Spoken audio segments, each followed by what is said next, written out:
Hola, buenos días. Bueno, esta va a ser una clase diferente, va a ser una clase en la cual el material va a quedar de manera virtual para que ustedes lo puedan revisar de una manera más permanente. ¿De qué se trata esta clase? Vamos a hablar de modelos probabilísticos no lineales.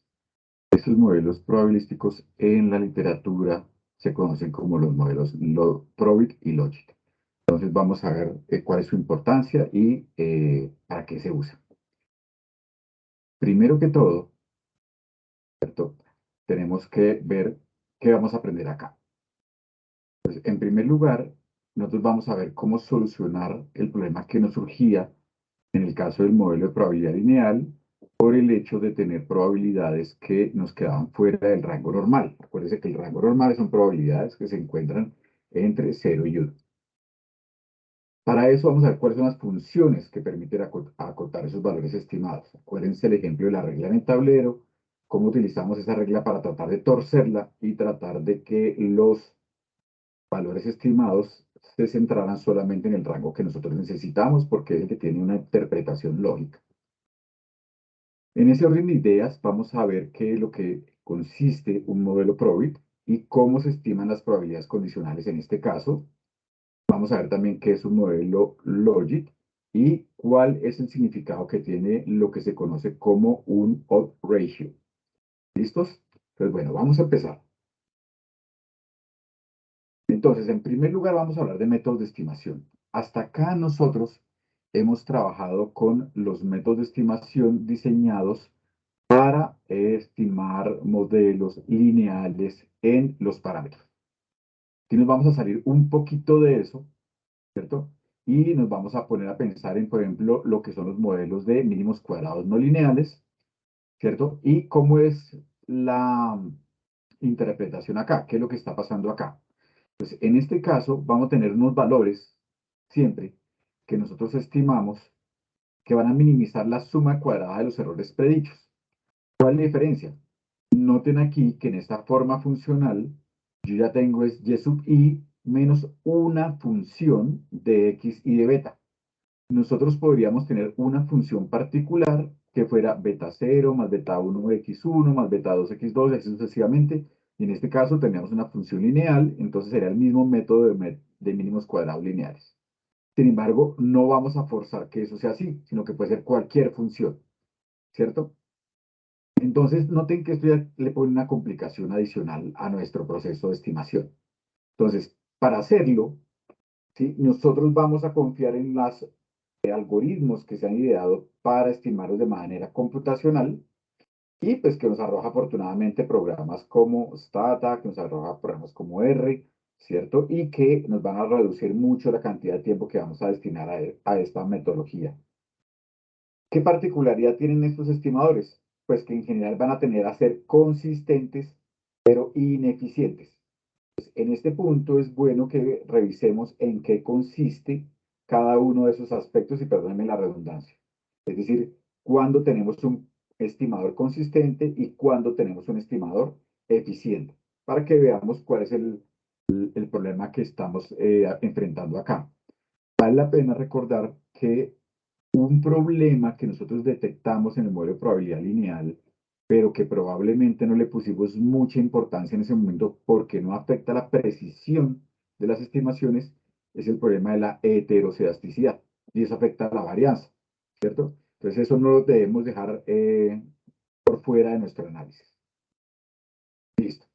Entonces, cuando hablamos de nuestros métodos de estimación, tenemos una función de máxima verosimilitud, ¿cierto? Esa es una función que en realidad es una función de distribución de probabilidad conjunta.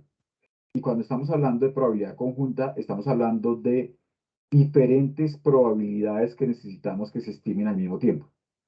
En nuestro caso, esas probabilidades van a estar determinadas por las variables sobre las cuales queremos estimar la probabilidad y por lo tanto tenemos unos estimadores desconocidos, ¿cierto? Esos estimadores desconocidos son los que nosotros vamos a tratar de encontrar y esta función lo que va a tener son los valores que maximizan esa probabilidad de obtener los datos que realmente estamos observando en la práctica, ¿cierto? Es decir, es el lado opuesto al modelo de mínimos cuadrados ordinarios, pero sin desconocer el objetivo. que es reducir cualquier tipo de error, es decir, maximizar la precisión. A manera de ejemplo, si nosotros tenemos dos variables que son distribuidas independientemente, es decir, que lo que pasa con una variable no está para nada afectado con lo que pasa con otra variable, entonces nosotros lo que tenemos es una función de distribución de probabilidad conjunta que va a ser exactamente igual al producto de las distribuciones individuales de ellas.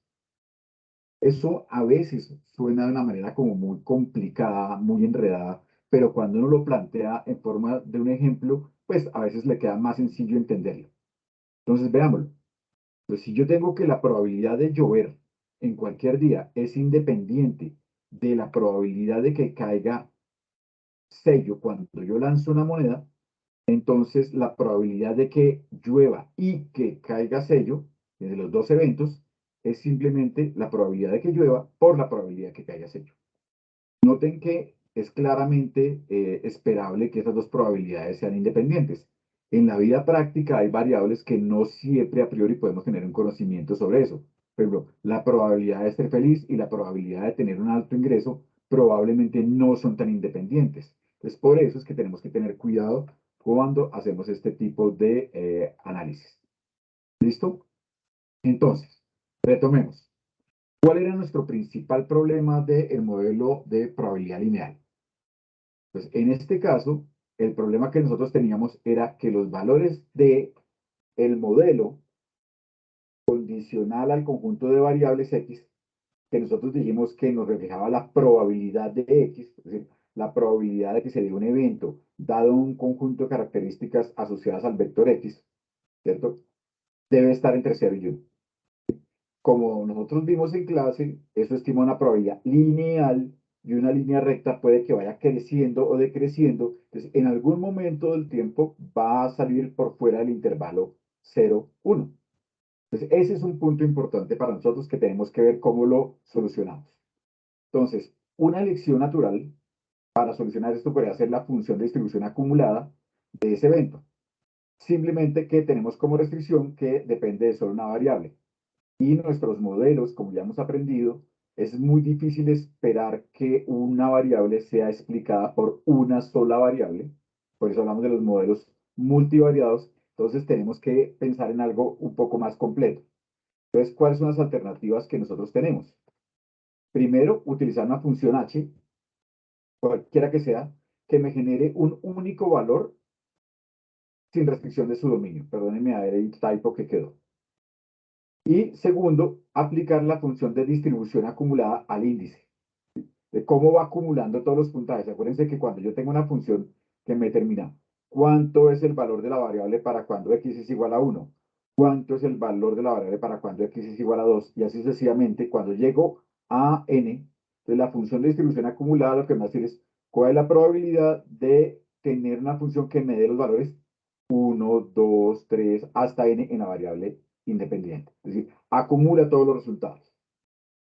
Pues en ese momento, lo que nosotros vamos a tener es que ese valor esperado de y, dado que x toma el valor x, va a ser la probabilidad de x, ¿cierto? Que es lo que estamos viendo allá arriba. Y ahora va a ser igual a una función,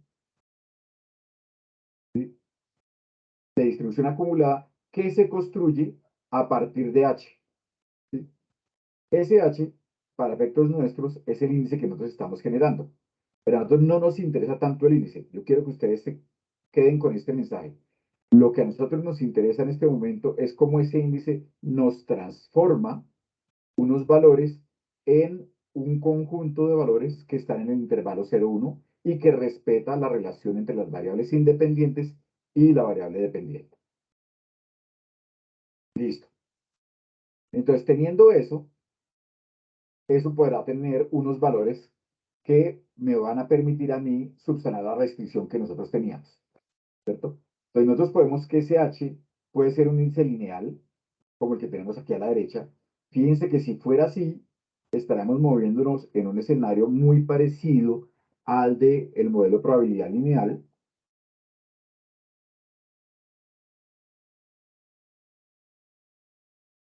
Pero también tenemos que tener en cuenta que ese H entraría aquí dentro de este F que nosotros tenemos. Ahí es donde entraría ese H. Es lo que tenemos que hacer para ver cómo lo transformamos. ¿Listo? Pues ahora es donde vamos a empezar a ver cómo se hace todo digamos, este enfoque teórico dentro de las funciones que vamos a utilizar para utilizarlos como nuestro análisis de ese índice que vamos a utilizar. Entonces, ¿cuáles son las alternativas que tenemos nosotros en este caso? Nosotros tenemos dos tipos de modelos, los modelos Logit y los modelos Probit. Son modelos no lineales, acuérdense, son no lineales. ¿Cuál es la diferencia entre ellos? El modelo Probit asume que esa función que está detrás, que me permite calcular a mí ese índice H, es la función normal. Y los modelos Logit, en contra de lo anterior, lo que hace es que asume que la función que está detrás de los resultados es la función logística. Ahora, ustedes se preguntarán, ¿cuál utilizar? A este nivel del curso, nosotros no vamos a meternos a indagar por las pruebas que nos permiten identificar cuál de los dos modelos es el mejor, pero en la práctica, en las estimaciones que nosotros vamos a hacer, nos vamos a dar cuenta que las estimaciones son muy cercanas con cada uno de los dos modelos. Ojo, eso no quiere decir que los coeficientes de los modelos sean iguales, ¿vale? Estamos hablando de las estimaciones y ahora más adelante nos vamos a dar cuenta por qué. Entonces, la estimación que nosotros vamos a hacer implica hallar unos coeficientes que son los que están dentro de las funciones de distribución y que en general no van a ser los que directamente vamos a observar para la interpretación de los resultados. ¿Cierto? El supuesto que está en estos dos modelos, el modelo Probit y el modelo Logit, es que los cambios en la probabilidad no son constantes. Acuérdense que ese era el supuesto que nosotros teníamos en el modelo de probabilidad lineal, que el beta esté multiplicado por una variable, lo que está diciendo es que el beta representa la pendiente, ¿cierto? Como cambios en esa variable, sea las unidades que tengamos, me está reflejando un cambio en la probabilidad. Aquí vamos a suponer que eso no tiene por qué ser así, ¿listo? Y por lo tanto puede ser una versión más intuitiva y más realista del tema de la probabilidad. Bueno, pues en nuestro modelo Probit, nosotros necesitamos que se cumpla la propiedad de que esta probabilidad se encuentre entre 0 y 1. Luego, formalmente lo que diríamos es la probabilidad de tener y igual a 1 dado x es igual a, fíjense, una función.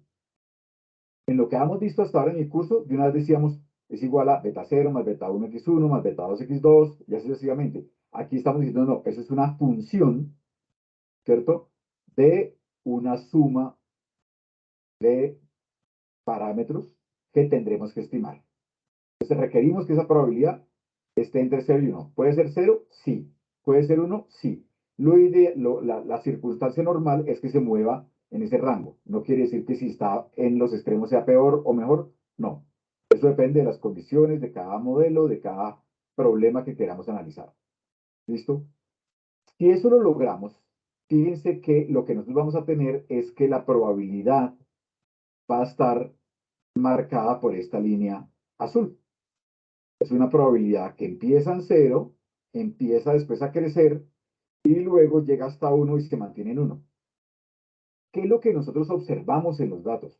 ¿Cierto? Si nosotros miramos esta gráfica de acá, lo que tenemos es la probabilidad de negación de un crédito, ¿sí? En función de un indicador P sobre I, ¿cierto? Que normalmente se conoce como un índice de capacidad de endeudamiento. ¿Por qué? Porque P es el tamaño del pago que tiene que hacerse por el crédito y el coeficiente I es el ingreso de la persona. Entonces, si el pago es muy grande con respecto al ingreso, piensen ustedes en un individuo que gana 1.000.000 de pesos, pide un crédito que tiene que pagar una cuota mensual de 700.000 pesos, es de esperar de que su capacidad de pago falle. Pero si por el contrario tenemos un individuo que tiene 1.000.000 de pesos y pide un crédito de tal manera que el P equivale a 50.000 pesos, es decir, 50.000 pesos de 1.000.000, es más probable que pueda pagar. Pues a medida que este ratio va aumentando, ¿cierto? A medida que este ratio va aumentando, entonces nosotros tendremos que es más probable que nos nieguen el crédito. ¿Por qué? Porque el tamaño de la deuda va a ser más grande en relación a lo que puede pagar. ¿Qué observamos nosotros? Fíjense que nosotros lo único que observamos son unos o ceros. Por eso están estos puntos acá. Nosotros observamos si la gente le negaron el crédito o si le aprobaron el crédito, ¿cierto? ¿Y por qué van cambiando los puntos horizontalmente? Porque cada individuo tiene un diferente valor del P sobre I. ¿Listo? Entonces, para eso tenemos que plantear un modelo y que nos permita entender realmente qué es lo que puede explicarnos mejor esa curva azul. ¿Sí? Fíjense que en esa área roja nosotros no deberíamos tener ningún valor. Pero si nosotros estimamos una función de probabilidad lineal, es muy probable que la línea suba y llegue hasta ese valor o que incluso esté en un valor por debajo, un valor negativo aquí. Entonces, esas zonas rojas son zonas prohibidas para los modelos de probabilidad. ¿Listo?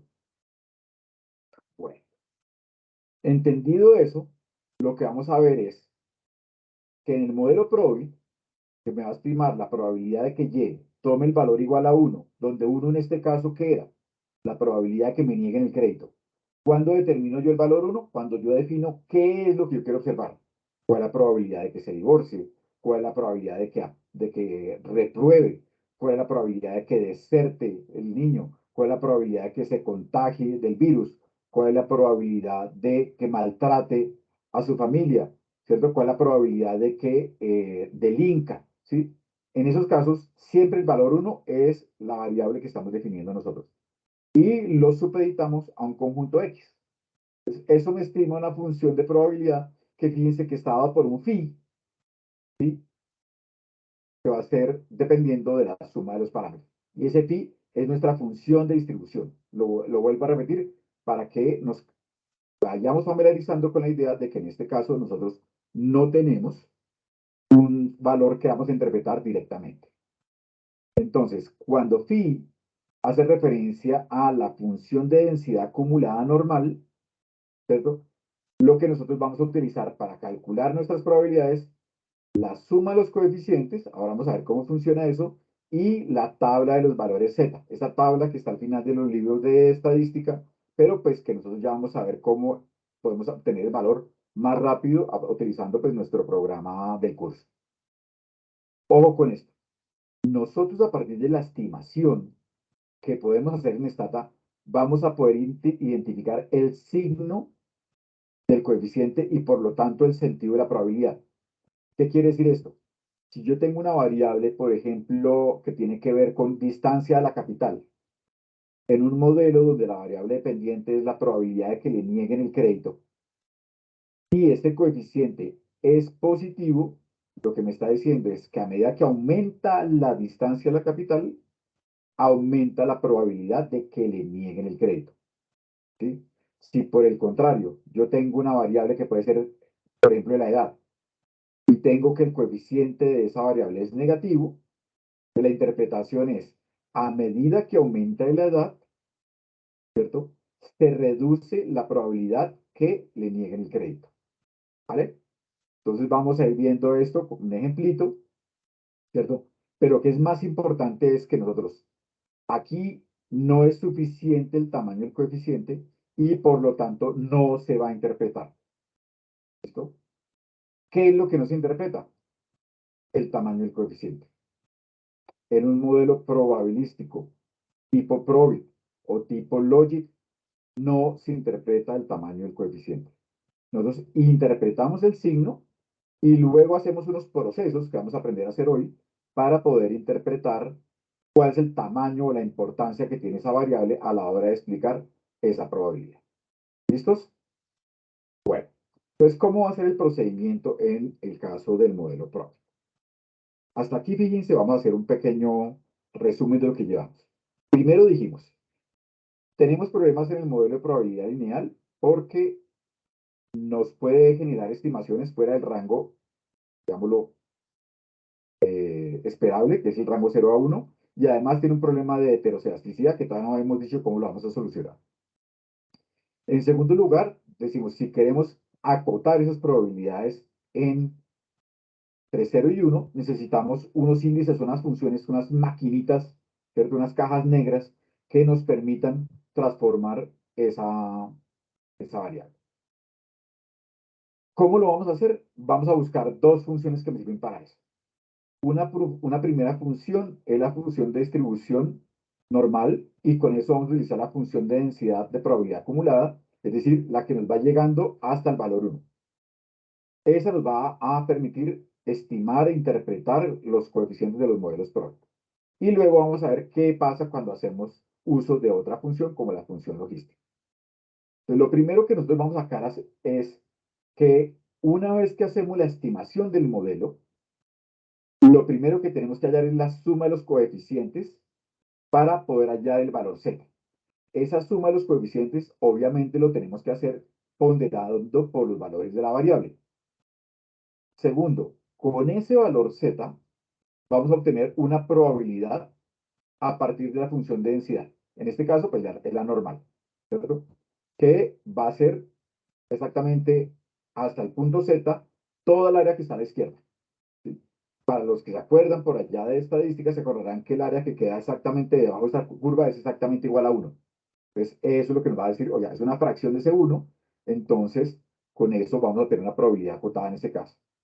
Y una vez que tenemos eso, vamos a poder verificar que cambios constantes en el valor de las X no necesariamente generan un cambio constante en la probabilidad. Fíjense en la gráfica del lado derecho. Si ustedes miran entre 0 y X, perdón, entre 0 y Z, el área que está hacia aquí arriba es un área bastante grande y si cogiéramos y nos moviéramos aquí a la derecha de Z, otro Z, es decir, que llegáramos por acá, ¿sí? De tal manera que la distancia entre 0 y este punto fuera 2Z, noten ustedes que el área que quedaría aquí este pedacito es más pequeña que el área que teníamos entre 0 y Z. Entonces me está diciendo, oiga, si usted duplica el valor de la Z, de la X en este caso, es decir, la variable, ¿cierto? Eso me va a generar un valor que no necesariamente es el doble de la probabilidad. Y pues ahora lo vamos a mirar con ejemplos, pero por ahora quiero que ese mensaje nos vaya quedando bastante claro. Listo. Entonces, perdónenme acá, pues se me quedó aquí. Vamos a ver, ay, perdón, vamos a mirar el primer punto. ¿Cómo resolvemos este primer punto?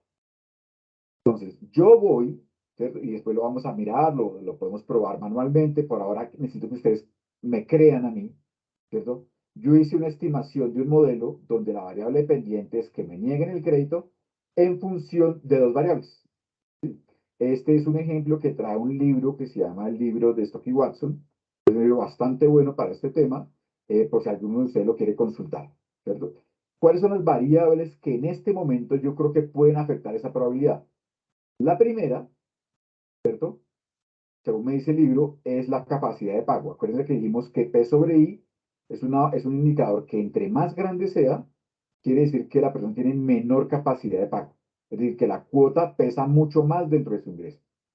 Y el libro propone, oiga, ¿será que existe discriminación en el mercado de crédito? Entonces, agrega una variable dicotómica que tiene un valor 1 si la persona es de raza negra y 0 si no. Es decir, 0 puede ser una persona blanca, un indígena, un mestizo, un asiático, cualquier otra cosa, cualquier otro tipo de raza. ¿Vale?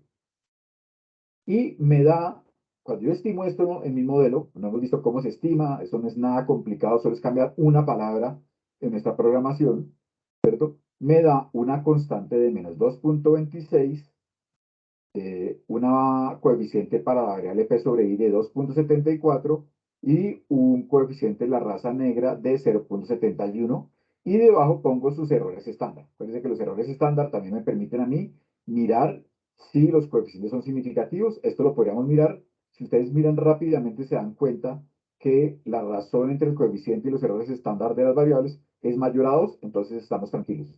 ¿Sí? Son variables que sí son significativas.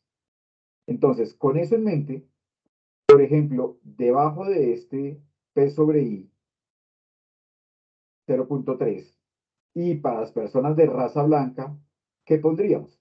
Entonces aquí debería ir, en este primer cuadrado que está acá, debería ir menos 2.26 más 2.74 por 0.3 más 0.71. Y ojo, como es de raza blanca, en el caso de esa variable tomar el valor 0, entonces se me cancela eso. Entonces me quedará aquí este valor. ¿Sí? Este valor me dio a mí menos 1.438. Después lo podemos verificar, puede ser que haya algún problema en cálculo, en decimales, pero por ahora necesito que me crean ustedes que este menos 1.438 proviene de haber reemplazado en esta función por el valor P sub I de 0.3 y en el caso de la otra variable de UMI de raza, pues por 0. Entonces ya tengo esos valores. Fíjense que esos valores son negativos. Ya nos está diciendo, oiga, ojo, no podemos como interpretar esto directamente. Entonces, ¿cuál es el siguiente paso? Vamos a coger, por ejemplo, este ejemplo, el de 1.438 negativo. Yo tengo que calcular esa suma de los coeficientes, ya lo calculamos, ¿cierto? Y vamos a ir con ese valor de z a obtener el valor de la probabilidad a partir de la función que decidimos escoger. Es esta. ¿Cómo lo hacemos? Entonces, para este caso, ¿sí? Me arrojó esto.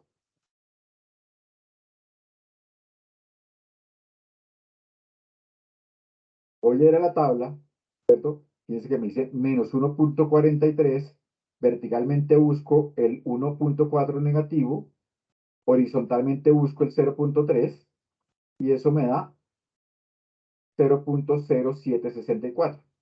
Sin embargo, noten una cosa. Fíjense que aquí está trabajando solo con dos decimales y nosotros necesitamos de aquí, digamos, tres decimales. ¿Por qué puede ser importante esto? Porque fíjense que probablemente el 1.438 se acerca más al 1.44 que al 1.43. ¿Cómo lo solucionamos nosotros? Pues nosotros vamos a Stata. Y en Stata, ¿qué le vamos a decir?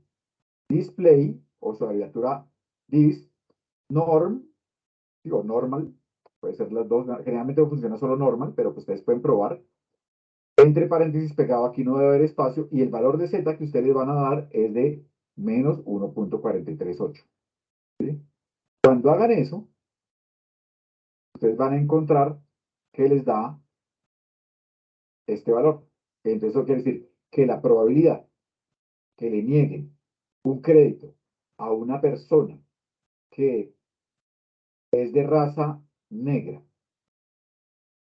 perdóname, que es de raza blanca y que tiene una capacidad de pago marcada por el indicador en 0.3, es de 7.6%.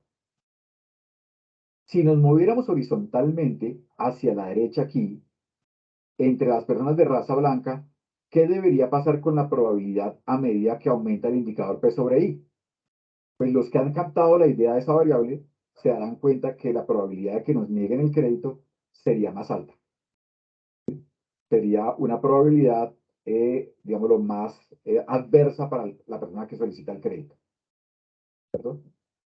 Cuando yo lleno los datos para todas las personas de raza blanca, fíjense que cómo aumenta la probabilidad, ¿sí? Fíjense cómo está aumentando la probabilidad y una cosa que pues, ustedes lo van a ver más adelante, pero yo quiero que ustedes vean, es cómo del paso de 0.2 a 0.3, miren cuánto cambió la probabilidad y miren cómo cambia de 0.3 a 0.4. Noten ustedes que no es lineal.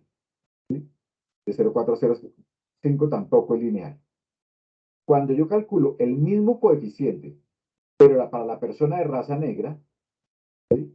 Fíjense que en este caso lo que estamos diciendo es que, ay, perdónenme,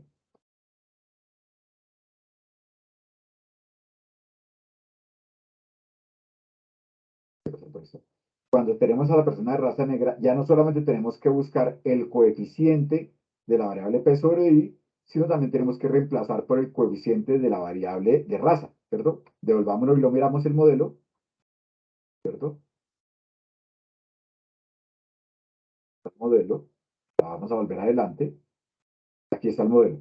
Entonces, para una persona que tiene un P sobre I de 0.3, pero que es de raza negra, entonces cogemos menos 2.26 más 2.74 por 0.3 más 0.71 por 1. Y ese valor es el que vamos a poner en Stata. Y Stata nos va a decir, oiga, mire, una persona con esas condiciones tiene una probabilidad que le nieguen el crédito de 23.5%. Aquí ya tenemos un indicio de discriminación en el sector financiero. ¿Por qué? Porque una persona con la misma capacidad de pago le están negando el crédito más veces que a una persona de raza blanca. ¿Listo? Devuelvo, espero que quede claro. Bueno, sigamos. Miren aquí las diferencias. Eso es lo que decía que yo quería que ustedes miraran. ¿Sí? De 0.2 a 0.3 en PI a las personas de la misma raza, el cambio en la probabilidad es de cuánto? De ojo con lo que voy a decir, de 3.24 puntos porcentuales. Que la probabilidad pase de 4.36% a 7.6% quiere decir que cambió en 3.24 puntos porcentuales. Que la probabilidad pase de 7.6% a 12.3% quiere decir que cambió en 4.7 puntos porcentuales. Si quiero saber en qué porcentaje cambió, creo que tendrá que coger y dividir 7.6 sobre 4.36 menos 1 y lo multiplico por 100 y me daría en qué porcentaje cambió esa probabilidad de negación. ¿Listo? Entonces, aquí les vuelvo a poner la frasecita para que no se acuerden de ella. ¿Sí? La vuelvo a poner, la quito, la vuelvo a poner. Y aquí con esto tenemos la idea un poquito más sencilla. El modelo me calcula a mí los porcentajes y si quiero hallar los cambios, estoy teniendo los cambios en puntos porcentuales. Listo. Ahora, ¿cómo se puede mirar la bondad del ajuste? Hay una forma, digámoslo así, sencilla, lineal, para calcular el tema de la bondad del ajuste. Esa forma sencilla es simplemente mirar qué tantos casos predice bien el modelo y con base en eso se toma una decisión. ¿Listo? Otra forma es mirarlo desde el punto de vista de la función de verosimilitud. Entonces, simplemente para que nos hagamos una idea de esto, lo que nosotros vamos a tener en la función de verosimilitud es que cuando tengo n variables aleatorias, ¿sí? La función, ¿sí? Múltiple de una variable de Bernoulli, es decir, que toma dos valores, va a ser, digamos, cuando y1 es igual a y1, y2 es igual a y2, cualquier valor, va a ser al producto de todas esas funciones. Por eso la función, yo sé que esto pues no lo tiene en la cabeza, no tiene por qué tenerlo en memoria, pero cuando tengo una función que tiene dos valores posibles, como lanzar una moneda, por ejemplo, entonces la función va a estar dada por p a la y1 más, perdón, por 1 menos p a la 1 menos y1. Cuando tengo muchas variables, pues va a ser igual al producto de todas esas. Como tienen la misma base, algebraicamente yo lo que puedo hacer es dejar la base y sumar los exponentes, ¿cierto? Y así se me reduce mi función de Bernoulli. Cuando yo tengo solo dos casos, ¿sí? Éxito o fracaso, pues mi función de Bernoulli puede estar dada simplemente por pensar en que si se cumple un evento y ese evento se cumple en una porción de casos, pues no se va a cumplir en el restante número de casos. ¿Listo? Entonces, para el caso del modelo Probit, si nosotros aplicamos esto que está aquí arriba, vamos a tener que el logaritmo de esa función, ¿sí? De esa función, va a ser igual a ¿qué? A la sumatoria de lo que pasa cuando y es igual a 1, ¿cierto? Más lo que pasa cuando no es igual, que es esto. Y entonces, en ese momento, lo que nosotros vamos a tener es un coeficiente pseudo R cuadrado. Esta parte yo quiero que ustedes la lean en el libro con detalle, porque necesito que ustedes se familiaricen con esta idea, ¿cierto? De cómo se obtiene la bondad de ajuste de comparar un modelo que tiene un conjunto de variables versus un modelo en el cual no tiene variables, ¿sí? Dicho de otra manera, cuando yo quiero calcular el pseudo R cuadrado, en este caso, lo que yo voy a calcular es la razón entre la función de máxima verosimilitud de un probit, de un modelo que utiliza muchas variables para estudiar un fenómeno, con respecto a la función de máxima verosimilitud de un modelo que asume que la variable no la explica nada, ¿sí? Como si yo, ojo como lo voy a decir, como si yo estuviera estimando un modelo probit sin variables.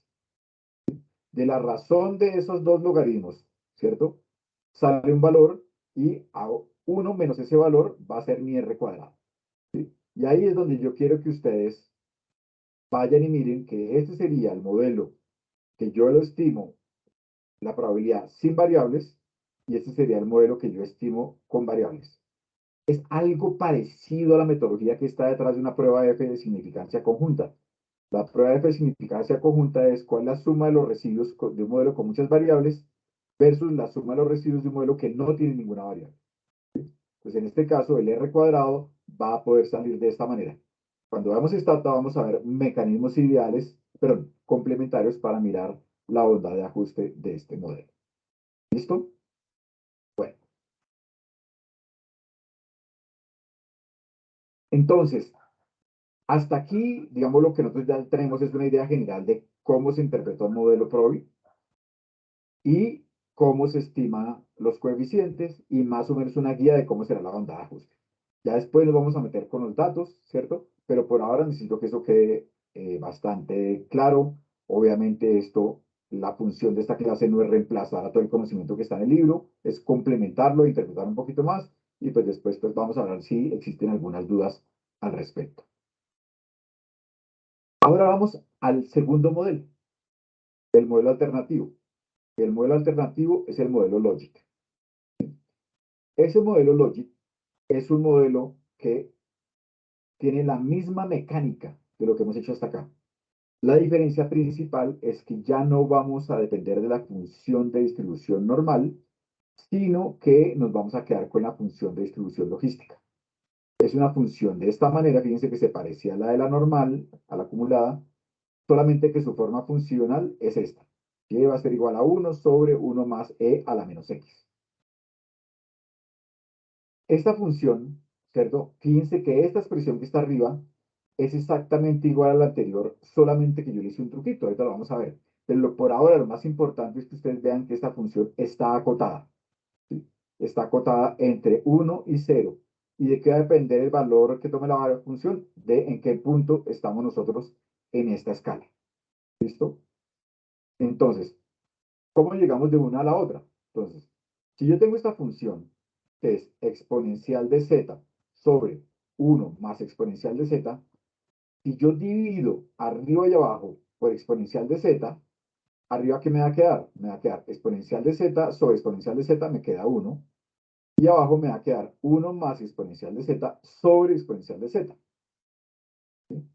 Si yo simplifico este denominador, ¿sí? Me va a quedar que 1 sobre exponencial de z más 1.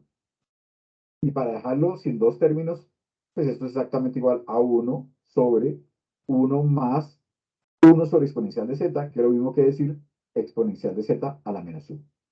Todo esto simplemente va en función de que nosotros nos demos cuenta de un aspecto y ya lo vamos a mencionar.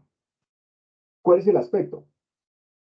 Si nosotros lo que tenemos acá es que la distribución que se encuentra detrás de nuestro modelo es la logística, ¿cierto? Yo sé que para el modelo Logic con varias variables, voy a tener una expresión de este tipo. ¿Sí? Como tengo esa función, ¿cierto? Lo que está dentro del paréntesis f, ¿cierto? Es lo que nosotros estamos llamando ese z. Entonces, al reemplazarlo me va a quedar 1 sobre 1 más e a la menos y todo ese polinomio que estaba aquí arriba. Entonces, noten otra vez que aquí ya no tenemos una estimación multivariada que sea lineal en los parámetros. Porque aquí ya los parámetros están dentro de una función e. Yo los voy a separar como e a la menos beta 0 por e a la menos beta 1 por x1 y así sucesivamente. Entonces ya no están de forma lineal. ¿Vale? Entonces, eso es una parte que yo necesito que ustedes vean, lo entiendan, lo reflexionen.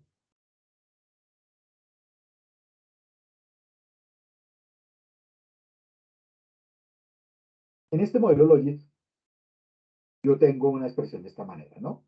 Siempre yo tengo una variable, en los libros le llaman a esto una variable latente. Es una variable latente porque es una variable que cumple con unas propiedades, ¿cierto? Entonces, yo no le puedo meter al stata para que me haga operaciones con la variable negar crédito. No le puedo meter a stata una operación que me diga, sácame el promedio de divorciarse. Entonces, lo que yo hago es generar una variable que me refleja cuando la variable toma el valor de uno. En nuestro caso, por ejemplo, vamos a decir que si lo que yo quiero es que me nieguen el crédito, perdóname, estudiar la negación del crédito, entonces uno va a ser cuando le niegan el crédito, cero si no, ¿cierto? Entonces la variable y toma ese valor uno cuando se da esa condición de que le niegan el crédito, ¿cierto? Nosotros siempre hemos venido suponiendo que este E en nuestras estimaciones tiene un promedio cero. El valor esperado de E es cero. Esos son uno de los supuestos que hemos tenido. Y en las estimaciones miramos que el valor estimado del residuo también sea cero. Si eso está bien, ¿cierto? Nosotros deberíamos esperar que E se distribuya simétricamente alrededor del cero. Noten que si no fuera simétrico, diría que hay algún problema, pero que pronto hay algo que está explicando algo en el error y por eso nos puede generar problemas. Si creemos que se distribuye simétricamente, lo que podemos decir es que uno menos la función evaluada en menos z debe ser igual a g de z. Dicho de otra manera, si yo tengo una distribución, ¿cierto? Simétrica, como una campana de Gauss, y yo sé que a la izquierda de z me da una probabilidad, yo sé que yo podría hallar esa probabilidad como uno menos la probabilidad del otro lado. ¿Por qué? Pues porque creo en esa simetría y creo en esas propiedades que me van a permitir a mí interpretar mi resultado de manera más práctica. Entonces, si esto es cierto, yo sé que la probabilidad que y sea igual a uno dado x, va a va a ser exactamente igual a la probabilidad de que ese y asterisco, es decir, que me nieguen el crédito a esa variable latente, sea mayor a cero, dado x, ¿cierto? Si cojo de aquí arriba y despejo esto, quiere decir que eso es igual a que la probabilidad de E sea mayor a menos beta cero más más x beta dado x. Noten que lo único que estoy haciendo aquí es despejando, ¿sí? Despejando eso. Si esto es menos todo esto, por la propiedad que estamos viendo aquí, yo sé que 1 menos g de menos esto va a ser simplemente g evaluado en el valor del polinomio, ¿sí? Donde z es este valor del polinomio que tenemos acá. Este z es el valor del polinomio que tenemos acá. Listo. Entonces, en este momento lo que estamos encontrando es que tenemos una forma ideal complementaria para estimar las probabilidades, que al igual que en el modelo Probit, no depende solo del valor de la variable, sino de la manera como x se encuentra ubicada dentro de la función, es decir, de cómo x afecta a g. Cuando nosotros estimábamos las probabilidades en un modelo lineal, yo sacaba la derivada del modelo con respecto a la variable y me quedaba igual al beta. Lo mismo que un modelo de regresión lineal multivariada. ¿Cómo cambia y cuando cambia x? Y me daba exactamente el beta. En este caso, esto va a ser igual a la función de densidad aquí, evaluada en ese punto, multiplicada por el coeficiente. ¿Sí? Multiplicada por el coeficiente. Recuerden que este g, ¿cierto? Es el cambio en la función de distribución. ¿Listo? Donde g es la función de distribución acumulada y, y la g minúscula es la función de densidad de probabilidad. Es decir, la g es la que uno ve que va creciendo así como me sigue el mouse a mí, y la otra va a ser simplemente la que me acumula entre 0 y 1. ¿Qué puedo calcular yo con el modelo Loic? Entonces, claro, por un lado puedo predecir, ¿cierto? ¿Cuál es el valor estimado de la probabilidad dado un conjunto de variables? ¿Cierto? Y también puedo interpretar los parámetros de ese modelo. ¿Qué puedo interpretar? El signo y la cuantía. Pero ojo, recuerden que la cuantía la puedo interpretar cuando ya están metidos dentro de las funciones. Por esa razón es que cuando se estima el modelo logic, en general lo que se hace es estimar el odds ratio. ¿Sí? ¿Qué es eso? ¿Cierto? ¿Qué es ese odds ratio? ¿Cierto? Es el cociente de que ocurre una probabilidad de un evento, el evento 1, digámoslo aquí, que me nieguen el crédito, ¿cierto? Frente a la probabilidad de que no tenga lugar ese evento.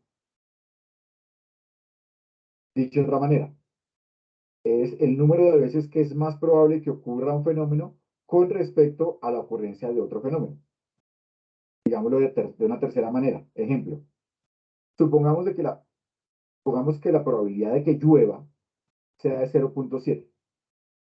Entonces, ese ratio será igual a 0.7 sobre la probabilidad de que no llueva. ¿Cuál es la probabilidad de que no llueva? 1 menos 0.7, es decir, 0.3.